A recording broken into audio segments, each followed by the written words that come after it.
Ngaku ateis tapi suka pakai peci, Rocky Gerung di Skakmat Irma Suryani. Orang ini mengaku akademisi, kemudian juga mengaku sebagai profesor. Seneng banget disebut profesor, padahal dia bukan profesor, cuman S1 doang. Kemudian yang ketiga, dia juga mengaku sebagai dosen. Adik-adik semua kan mahasiswa ya, jadi saya pikir kalau kalimat yang dilontarkan oleh seorang pendidik ya yang mengaku ngajar di banyak banyak universitas, nggak pantas ngomong seperti itu, karena itu mengajarkan kebodohan politik, bukan memberikan diskursus politik kepada mahasiswanya yang baik, justru malah membuat mahasiswa Indonesia kalau ditangani oleh orang satu ini akan menjadi brutal. Terima kasih teman-teman datang, ini klarifikasi sebetulnya, dan mungkin nanti ada konstitusi berikut tuh. Kalau ternyata hal huru hara ini atau kegaduhan itu berlanjut, pasti kita mesti pastikan ada sponsor di belakangnya tuh kan itu udah jadi pola itu. Tapi saya tidak mendahului proses hukum, dan saya tahu mungkin dalam 1-2 hari ini akan diproses secara lebih formal. Tapi saya terangkan dulu bahwa saya ingin hentikan kegaduhan ini. Saya minta maaf karena ucapan saya itu menimbulkan kegelisahan, menimbulkan tadi polemik itu, dan polemik itu yang justru menghidupkan gairah saya bahwa negeri ini belum mampu untuk mencerna prinsip-prinsip demokrasi itu. Jadi saya akan terus menjadi pengkritik. Saya kira itu ya. Terima kasih ya. Tapi saya nggak heran saya kalau itu bisa keluar dari mulut seorang Rocky Gerung, saya nggak heran. Kenapa saya nggak heran? Bayangkan, saya nggak tahu agamanya apa ya, karena dia nggak percaya dengan kitab suci. Kalau orang yang nggak percaya dengan kitab suci, artinya dia nggak percaya dengan agama. Kalau dia nggak percaya agama, kemudian dia pakai peci, kemudian mengutip-ngutip ayat-ayat suci Al-Quran, menurut saya itu memecah belah bangsa, memecah belah umat. Karena apa? Karena yang dikutip itu bukan untuk diimani. Al-Quran itu bukan diimani oleh Rocky Gerung, tapi dipakai alat untuk berdebat. Ini celaka ini umat Islam kalau begini. Dan menurut saya kali ini Rocky itu sudah melampaui batasannya. Dan wajar untuk dihukum. Saya nggak peduli dengan bahasa bilang itu hanya kritisi. Itu bukan kritisi. Itu ujaran kebencian. Itu fitnah. Saya ini tukang kritisi. Haris tahu betul saya tuh.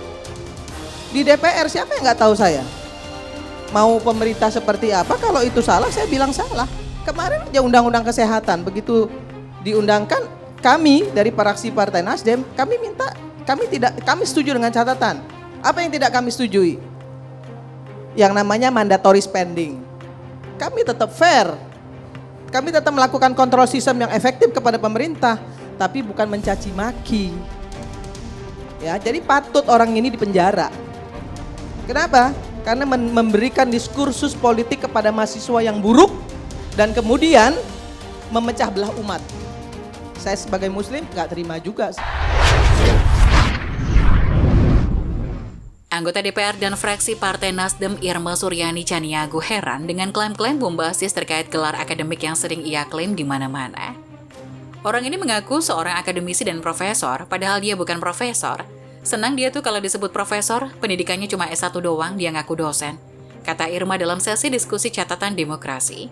Akan tetapi, segala glorifikasi yang Rocky klaim sebagai akademisi tapi dalam ucapan dan tindakannya tidak mencerminkan hal itu. Terutama yang akhir-akhir ini terjadi jadi heboh akibat Rocky Gerung menyebut Jokowi sebagai bajingan tolol. Kalau kalimat yang dilontarkan secara pendidik nggak pantas ngomong begitu, itu mengajarkan kebodohan politik, malah membuat mahasiswa kalau ditangani orang satu ini akan menjadi brutal. Tambahnya, tidak cukup sampai di situ, Irma juga mengingatkan Rocky kerap menggunakan ayat-ayat suci untuk dijadikan bahan untuk berdebat. Padahal Rocky tidak percaya dengan kitab suci. Saya nggak tahu agamanya apa, padahal dia nggak percaya dengan kitab suci. Dia nggak percaya agama, tapi dia pakai peci lalu ngutip-ngutip ayat suci Al-Quran. Itu namanya memecah belah bangsa dan umat. Yang dikutip dia bukan untuk diimani, tapi dia pakai untuk berdebat. Ini celaka umat Islam, tegasnya. Sebelumnya, Rocky Gerung juga pernah menyuarakan kontroversi yang serupa. Pengamat politik Rocky Gerung mengatakan bahwa kitab suci adalah hal yang fiksi dan itu berbeda dengan fiktif. Disampaikan oleh Rocky Gerung dalam acara Indonesian Lawyers Club atau ILC pada Selasa 10 April 2018. Menurut Rocky Gerung, saat ini kata fiksi dianggap negatif karena dibebani kebohongan, sehingga fiksi itu selalu dimaknai sebagai kebohongan. Fiksi adalah energi yang dihubungkan dengan telos dan itu sifatnya fiksi dan itu baik. Fiksi adalah fiction dan itu berbeda dengan fiktif, ujarnya. Dia memperjelas jika fiksi itu baik, sedangkan yang buruk adalah fiktif. Dosen mata kuliah filsafat itu mengambil contoh Mahabharata. Menurutnya, Mahabharata adalah fiksi, tapi itu bukan fiktif. Rocky berargumen, fiksi itu kreatif, sama seperti orang beragama yang terus kreatif dan ia menunggu telosnya. Anda berdoa, Anda masuk dalam energi fiksional, bahwa dengan itu Anda akan tiba di tempat yang indah, ujarnya menjelaskan. Rocky menambahkan, dalam agama fiksi adalah keyakinan. Dalam literatur, fiksi adalah energi untuk mengaktifkan imajinasi. Kini saat berpidato dalam sebuah acara organisasi buruh di Islamic Center Kota Bekasi, Jawa Barat pada Sabtu 29 Juli, Rocky melontarkan ucapan yang diarahkan kepada Presiden Jokowi berkaitan dengan lawatan kerjanya ke Cina baru-baru ini. Begitu Jokowi kehilangan kekuasaannya, dia jadi rakyat biasa. Gak ada yang peduli nanti.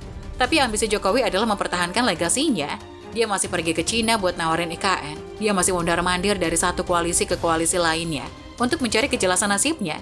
Dia memikirkan nasibnya sendiri. Dia nggak pikirin nasib kita, kata Rocky Gerung. Pak Presiden dari awal nggak pernah gubris, karena menurut Presiden bukan levelnya beliau. Iya. Tapi kan udah kelewatan ini. Ini memecah belah umat. Selain memecah belah umat, ya, kemudian memperburuk agama, kemudian juga menjadi diskursus yang buruk untuk mahasiswanya, mahasiswa-mahasiswa, karena dia seorang pendidik, dia bilang dia dosen, senang juga disebut profesor, tapi mengajarkan hal-hal buruk. Itu hal kecil lah. Terkait Saya kerja aja, ya. Enak maaf dan betul. klarifikasi apakah Kok enak diterima? betul ya, setiap melakukan kesalahan terus kemudian minta maaf, cukup dengan maaf. Kemudian akibat yang ditimbulkan seperti apa? Apa yang disampaikan Bang Rocky lebih ke persoalan etik. Masing-masing orang akan berbeda cara melihat etik. Oleh karena itu, karena ini saya pikir bukan lagi persoalan hukum.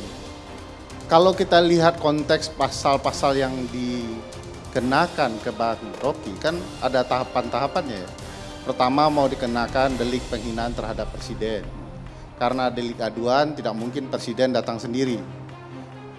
Apalagi kemudian serangannya itu berkaitan dengan kebijakan presiden, gitu ya. Ya nggak bisa juga dikatakan sama dengan bangsa ganda Senegolan dengan Pasalnya sama. Nggak sama.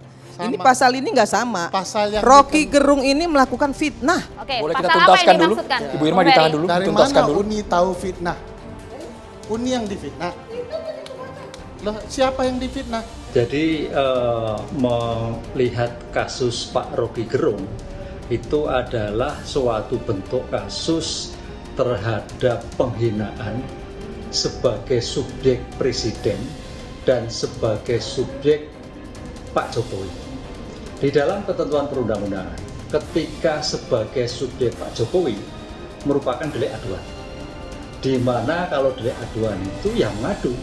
Oleh karena itu kalau Pak Jokowi senyum-senyum tidak mengadu, hukum tidak akan berjalan.